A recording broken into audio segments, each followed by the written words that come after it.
Rusia se acaba de disparar en el pie gracias a Occidente, que la había metido en un callejón sin salida donde había solo dos opciones: dispararse solito en el pie o esperar a que en unos meses le dispararan en la sien o en el corazón. Rusia escogió el mal menor y hoy comprenderán por qué. Hace unas horas, Rusia reconoció a las repúblicas de Donetsk y Lugansk su independencia de Ucrania. ¿Qué significa eso? Pues que ahora estas provincias ucranianas, en guerra con el ejército ucraniano desde hace 8 años, han firmado con Rusia acuerdos de amistad, cooperación y asistencia. ¿Qué significa esto? Pues que Rusia puede de ahora en adelante ayudarlos por encima de la mesa en materia militar y económica. Pero de igual manera salta otra pregunta. ¿Por qué Rusia ha reconocido la independencia de estas dos repúblicas que seguramente pocos países reconocerán? Pues aquí hay historia, y mucha historia. Empecemos por lo que no te cuentan. Existen los así llamados Acuerdos de Minsk. Se llaman así porque se celebraron en Minsk, la capital de Bielorrusia.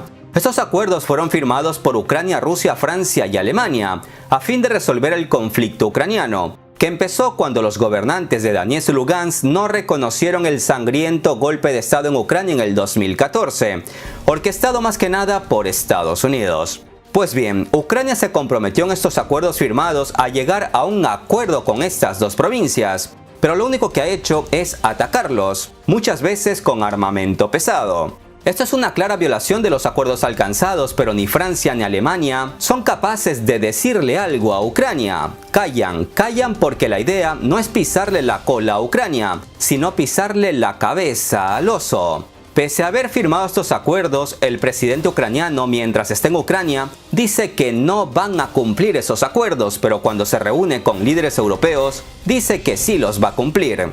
Hace unos días, Rusia estaba culminando unos ejercicios militares y sus soldados se estaban retirando de la zona de maniobras. Pero vino el ejército de Ucrania y empezó a atacar a estas dos repúblicas independentistas, violando otra vez los acuerdos que, repito, Ucrania firmó. ¿Alguien dijo algo? No, nadie dijo absolutamente nada. Y estos ataques ucranianos fueron la gota que derramó el vaso de agua.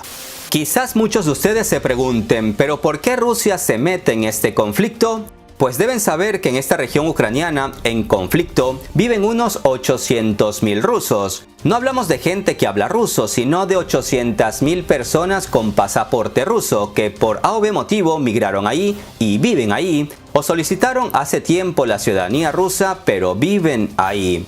Por otro lado, también deben saber que esta región está poblada por gente que nació en Ucrania pero que son rusoparlantes en su mayoría. Y cuando ocurrió el golpe de Estado del 2014, todos sus derechos fueron violados. El gobierno de Kiev desde entonces no ha parado de adoptar leyes que restringen sus derechos, como eliminar el idioma ruso de escuelas, institutos y universidades. Al tiempo que nacionalistas ucranianos atacan a empresas rusas que desde hace mucho tiempo operan legalmente a lo largo y ancho de Ucrania. Para Ucrania, Donetsk y Lugansk son simplemente un territorio dentro de su jurisdicción, pero para Rusia, esta región conocida como Donbass está poblada por miles de ciudadanos rusos y por miles más de rusoparlantes, a quienes Ucrania quiere limitar sus derechos si es que no anularlos. Desde Rusia lamentan que Occidente, con Estados Unidos a la cabeza, haya logrado que dos pueblos hermanos como Rusia y Ucrania se peleen, y han logrado que los residentes de Donetsk y Lugansk se conviertan en los chivos expiatorios perfectos para llevar a cabo un plan antirruso. Ver cómo mujeres y ancianas lloran con niños en brazos ante los ataques de Kiev y ver cómo la gente ha empezado a vivir en sótanos al tiempo que pasan hambre y frío es lo que ha llevado al gobierno ruso a una especie de deber moral para ayudar a los 800.000 ciudadanos rusos que viven ahí y a muchos otros miles de rusoparlantes que no aceptan a un gobierno que es hostil con ellos. Es imposible hablar de valores europeos después de ver esto. Es antihumano, antimoral, sostuvo la presidenta del Consejo de la Federación de Rusia, lamentando que los países europeos no condenaran las violaciones por parte de Ucrania de los acuerdos alcanzados y que basen sus críticas en la vieja confiable: Rusia es la culpable. Para que entiendan un poco más el conflicto, me gustaría recordar la anexión de Crimea a Rusia después de un referéndum donde más del 90% estuvo a favor de unir su territorio a Rusia.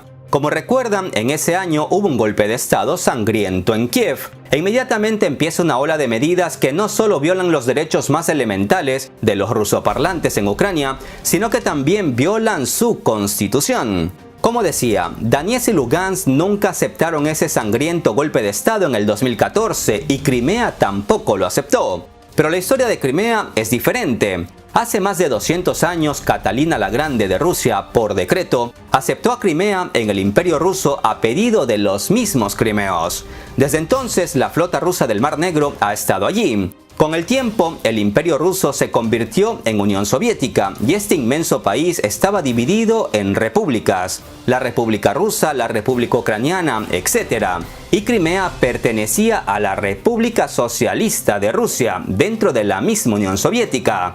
Pero vino Khrushchev, ese líder soviético y campesino que sentía un amor ciego por Ucrania y regaló Crimea a la República de Ucrania. En ese tiempo no pasaba nada, pues al fin y al cabo todas esas repúblicas socialistas soviéticas formaban parte de un mismo país.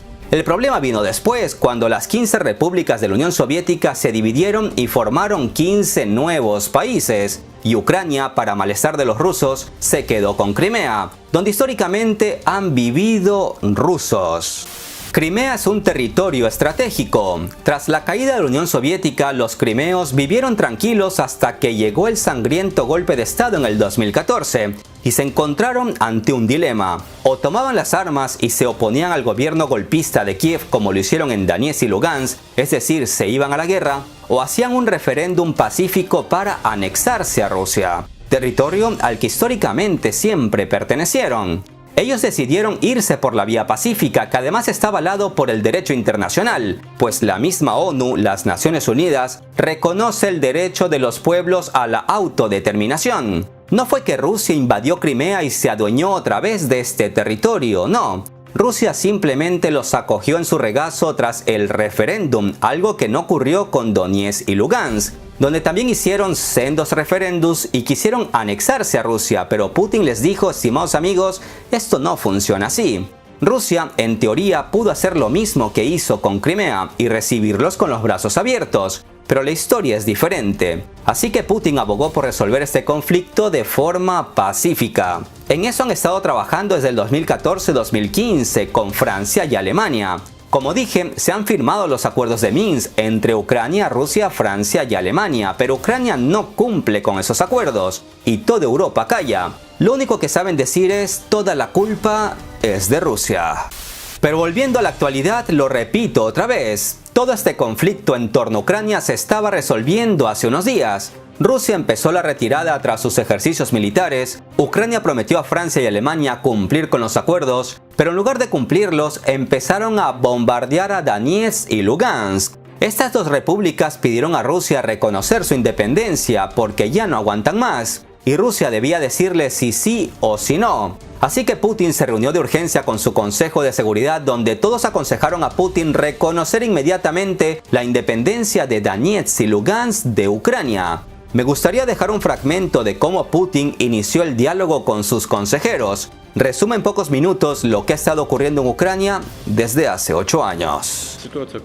Nos hemos reunido para discutir la situación que se desarrolla hoy en las provincias ucranianas de Donetsk y Lugansk. Permítanme recordarles lo que ha sucedido allí, cómo se desarrolló la situación, aunque ya conocen todo muy bien. Resumo el panorama para que nos ayude a tomar decisiones adecuadas. Después del golpe de estado en Ucrania en 2014, parte de la población del este del país no aceptó este golpe de estado. Permítame recordarles que fue un golpe de estado inconstitucional y sangriento, porque durante estas revueltas murieron muchas personas inocentes. Fue de hecho un golpe armado y esto nadie lo discute.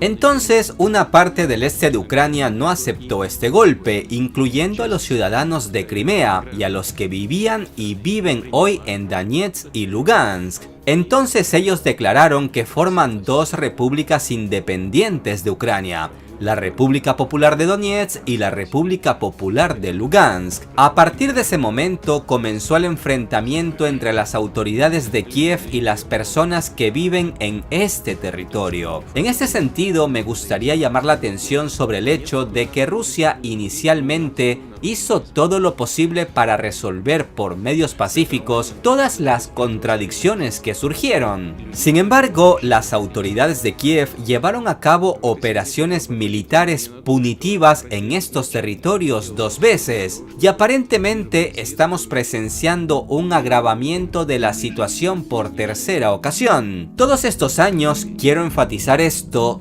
todos estos años se han estado burlando de las personas que viven en estos territorios, bombardeo constante, bloqueos, etc. Como saben, las personas que viven en territorios cercanos a la zona roja del conflicto se vieron obligadas a mudarse a sótanos y allí viven con sus hijos. En el curso del proceso para calmar esta situación, surgió un plan de arreglo de paz que se llaman Acuerdos de Minsk, ya que, como recordarán, nos reunimos en la ciudad de Minsk. Pero partiendo del accionar de Kiev, todo indica que las autoridades de Kiev no van a cumplir los acuerdos de Minsk. Es más, ya lo han declarado públicamente muchas veces, tanto al más alto nivel estatal como al nivel del Ministerio de Relaciones Exteriores, al nivel del secretario del Consejo de Seguridad, etc.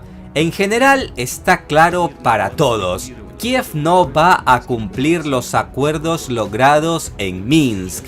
Sin embargo, Rusia ha hecho y sigue haciendo esfuerzos por medios pacíficos para resolver todos los momentos difíciles y trágicos en el desarrollo de los acontecimientos. Pese a todo, seguimos teniendo los mismos problemas. Nuestro objetivo, el objetivo de nuestra reunión de hoy, es escuchar a nuestros colegas y determinar nuestros próximos pasos en esta dirección, teniendo en cuenta los llamamientos a Rusia de los líderes de la República Popular de Donetsk y la República Popular de Lugansk, que nos solicitan reconocer su soberanía.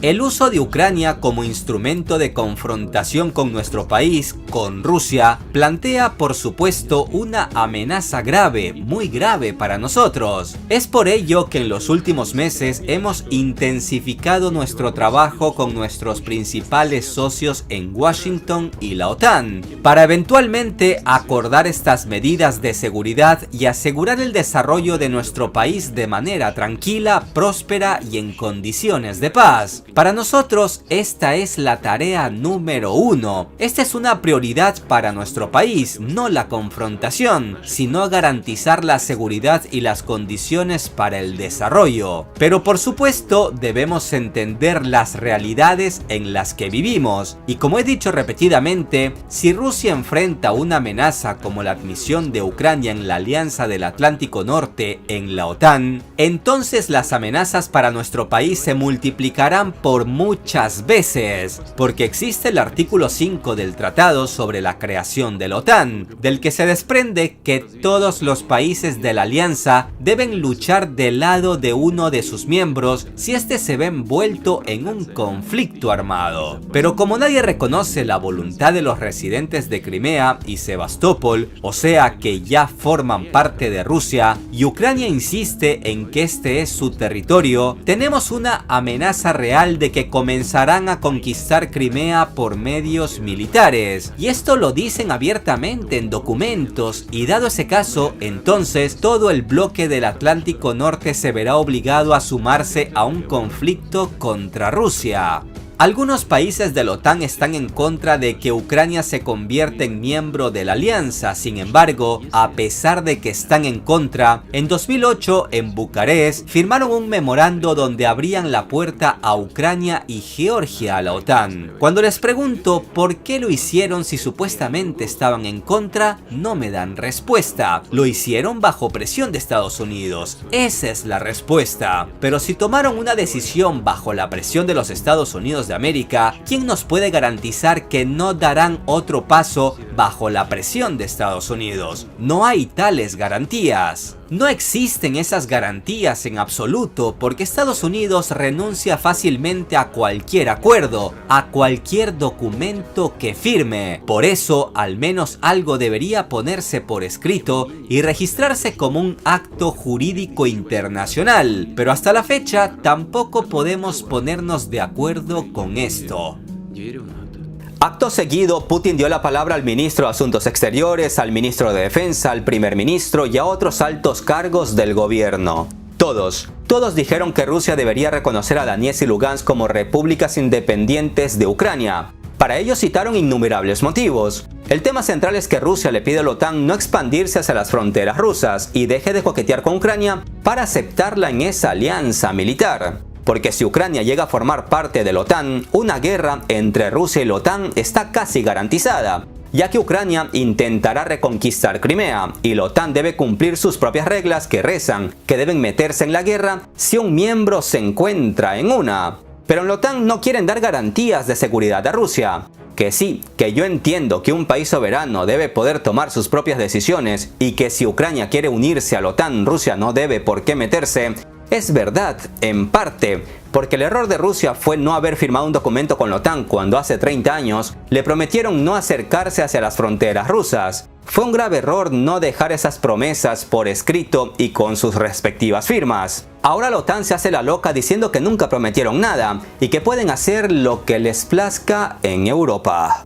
Teniendo en cuenta esto, Rusia se encuentra ante un dilema: no hacer nada y permitir que Ucrania se una a la OTAN, con lo que la seguridad nacional de Rusia se vería amenazada y hasta verse envuelto en unos meses en una guerra con la OTAN, lo que sería la Tercera Guerra Mundial, o evitar que Ucrania se una a la OTAN y evitar así una hipotética Tercera Guerra Mundial, en unos años o en unos meses. Lo más fácil es firmar un documento donde la OTAN garantice que ya no se va a acercar más a las fronteras rusas y que no permitirá el ingreso de Ucrania a la OTAN, pero el problema es que ellos no quieren dar esas garantías. El tiro que se acaba de dar Rusia en el pie es reconocer a las repúblicas de Lugansk y Donetsk y en breve recibir toda una gama de duras sanciones por parte de Europa y Estados Unidos.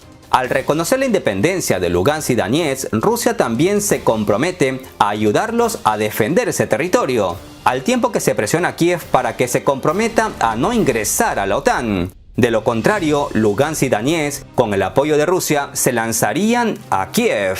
Eso no lo han dicho, eso yo me lo imagino. Deben comprender, estimados amigos, que si Rusia no hace esto y permite la entrada de Ucrania a la OTAN, estaríamos hablando en unos años de una tercera guerra mundial, si es que no es en unos meses, donde la OTAN dispararía sin piedad al oso y esta vez no sería en el pie. El presidente ruso explicó en 2 minutos al presidente francés Emmanuel Macron la posible guerra que se puede dar entre Rusia y la OTAN. Atentos a sus palabras.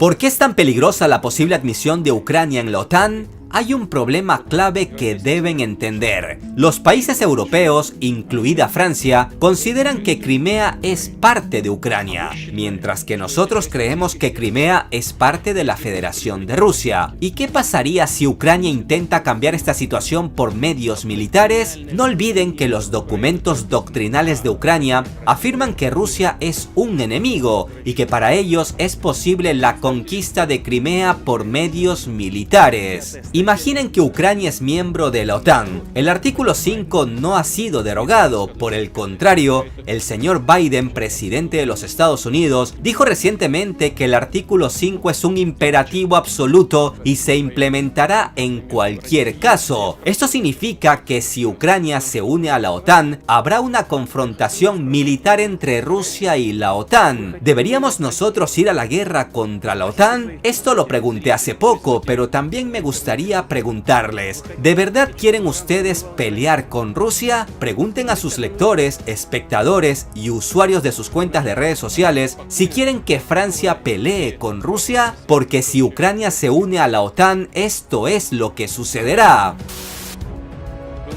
¿Entienden ustedes o no que si Ucrania se une a la OTAN e intenta recuperar Crimea por medios militares, los países europeos se verán automáticamente envueltos en un conflicto militar con Rusia? Por supuesto, el potencial de la OTAN con Rusia no es comparable. Lo entendemos, pero también sabemos que Rusia es una de las principales potencias nucleares y en términos de algunos componentes está incluso por delante de muchos miembros de de la OTAN. En una guerra con Rusia no habrá ganadores y ustedes se verán arrastrados a este conflicto en contra de su voluntad. Ni siquiera tendrán tiempo para parpadear cuando deberán estar cumpliendo el apartado 5 del Tratado de Roma. ¿Quieren otra razón de peso para entender por qué Rusia reconoció a Donetsk y Lugansk como repúblicas independientes? Para explicar esto, en Rusia han acudido a la hemeroteca, específicamente al año 2008, cuando Rusia reconoció a Osetia del Sur y Abjasia como pueblos independientes en el marco del derecho internacional. Si bien pocos son los países que reconocen la independencia de Osetia del Sur y Abjasia, en Rusia saben que gracias a esa decisión se salvaron miles de vidas en una región llena de rusoparlantes. Cuidado cuando vean videos de otros canales sobre este conflicto porque dicen Rusia atacó a Georgia, cuando la realidad es que Rusia se defendió de Georgia. Y aunque la situación actual en torno a Ucrania es más compleja y los rusos saben que serán atacados con duras sanciones y bloqueos, consideran un deber moral salvar la integridad no solo de los 800.000 rusos que viven en Donetsk y Lugansk, sino de todos aquellos ucranianos que por cultura e idioma son rusos en realidad. En Rusia saben que la abrumadora presión internacional a la que se verán sometidos es incluso mayor que en el 2008. Pero así como resistieron en el 2008, deberán resistir ahora, porque de lo contrario, el asunto se puede convertir en una guerra a gran escala. Si la OTAN dejara de coquetear con Ucrania y la comunidad internacional obligara a Ucrania a cumplir con los acuerdos que ellos mismos firmaron, todo sería diferente. Pero Estados Unidos es el que siempre presiona. Por otro lado, me gustaría recordar que se deben cumplir dos condiciones para que un país se convierta en miembro de la OTAN. Cumplir con los criterios para ser miembro, que Ucrania no los cumple al encontrarse en medio de un conflicto armado. Y en segundo lugar, el candidato a miembro debe agregar seguridad a la OTAN, algo que tampoco se cumple. Pues lo más seguro es que Ucrania, siendo miembro de la OTAN, decida recuperar Crimea. Y la OTAN se vería inmerso en una guerra con Rusia y esto sería, sin exagerar, la tercera guerra mundial. ¿Acaso usted, estimado amigo, quiere ver eso? Seguramente no, a no ser que usted invierta en compañías militares estadounidenses o sea dueño de una. Solo los que lucran con la guerra desean una. Y ustedes saben de sobra quiénes son los mayores beneficiados en caso de una guerra. En Rusia dicen que jugar al ajedrez con Estados Unidos es como jugar contra una paloma. Camina alrededor del tablero, derriba las piezas, caga por todas partes y luego canta victoria. Mientras que jugar al ajedrez con Europa es como jugar con un niño que ha olvidado las reglas del juego. Afirma haber inventado otras nuevas y luego se enfada cuando nadie quiere jugar con él. Mientras que Ucrania cada vez que juega se encuentra en un Suzguan, que es una posición de ajedrez en la que cualquier movimiento permitido que hagas supone empeorar tu situación y perder. Rusia se ha encontrado ante un dilema: cortar el problema de raíz y evitar la tercera guerra mundial al impedir que Ucrania entre a la OTAN, o permitir que Estados Unidos se vuelva a salir con la suya y en pocos años verse envuelto en un conflicto a gran escala. A veces, por desgracia, nos toca elegir al mal menor, y es eso lo que exactamente ha elegido Rusia. Por desgracia, la historia no reconocerá a Rusia que esté evitando un gran conflicto. Es obvio que ahora se vienen meses y años muy duros para Rusia, pero si Occidente bloquea a Rusia, pues Rusia mirará hacia Oriente y en Oriente tenemos al Gran Dragón.